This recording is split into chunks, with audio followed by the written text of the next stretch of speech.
धन्यवाद जी। आपका आश्रम स्थान कहाँ है?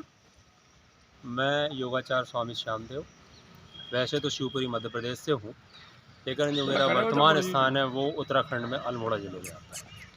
आपके द्वारा ये प्राण योग विद्या द्वारा गायों को स्वस्थ करने के लिए प्रयास किया गया, आध्यात्मिक प्रयोग किया गया, लेकिन कुछ लोग, समाज का एक बहुत बड़ा पढ़ा लिखा शिक्षित वर्ग इन चीज़ों को अंधविश्वास के रूप में कहता है। इस विषय पे थोड़ा कुछ आप बताएं, क्या आपका प्रयोग गायों के लिए लाभकारी होगा? देखिए, इस विषय में मेरा ऐसा कहना है कि जैसे हमारा भौतिक विज्ञान है, वैसे ही हमारा अध्यात्म का विज्ञान है। और निश्चित रूप से हमारे अगर इतिहास को उठा करके देखा जाए तो जो हमारे ऋषि मुनि हुआ करते थे, वो हमेशा ही प्राण उपचार किया करते थे। आश्रम में कोई भी व्यक्ति दुखी बीमार जाता था और वो तथास्तु कह देते थे और आदमी ठीक हो जाता था। ये वही विज्ञान है। तो ये जब मनुष्य पे काम कर सकता है तो जानवरों पे क्यों नहीं काम कर सकता। इसलिए हमारी पहली प्रायोरिटी है कि हम अपनी गौ माता को बचाएं।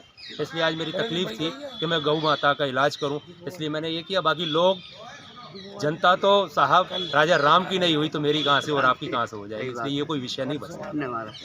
गायों की सेवा के लिए आप समाज के लोगों को क्या संदेश देना चाहते हैं? देखिए, अब इस बारे में मैं थोड़ा सा कड़क भाषा में बात करूंगा कि जो सरकार गौ माता के नाम पर वोट लेकर के जाती है और आज उसकी तरफ आंख उठा करके भी नहीं देख पा रही, उसके लिए दवाई का इंतजाम नहीं कर पा रही, मैं कहता हूँ ऐसी सरकार धिक्कार है। ऐसी सरकार बेकार सरकार कहूँगा मैं इसको। उसको ध्यान देना चाहिए। यदि उसके लिए वैक्सीन नहीं बना पा रही तो कुछ तो उसका उपचार के लिए कोई तो विधि सोचे, या जो गाय मर रही हैं उन गायों को तो कम से कम व्यवस्थित रूप से कहीं उनके लिए एक व्यवस्था करी जाए। अभी मैं देख के आ रहा हूँ कि आपके डंफरों में भर करके जो है गायों को और ऐसी जगह पटका जा रहा है जहाँ पूरी गंदगी वो हो रही है, तो उनका कोई इंतजाम नहीं है सरकार के पास। अगर सरकार से बात करें तो मौन है सरकार। इसलिए मैं इस बात से बहुत ज़्यादा रुष्ट हूँ कि सरकार को गायों के लिए कोई ना कोई कदम शीघ्र उठाना चाहिए।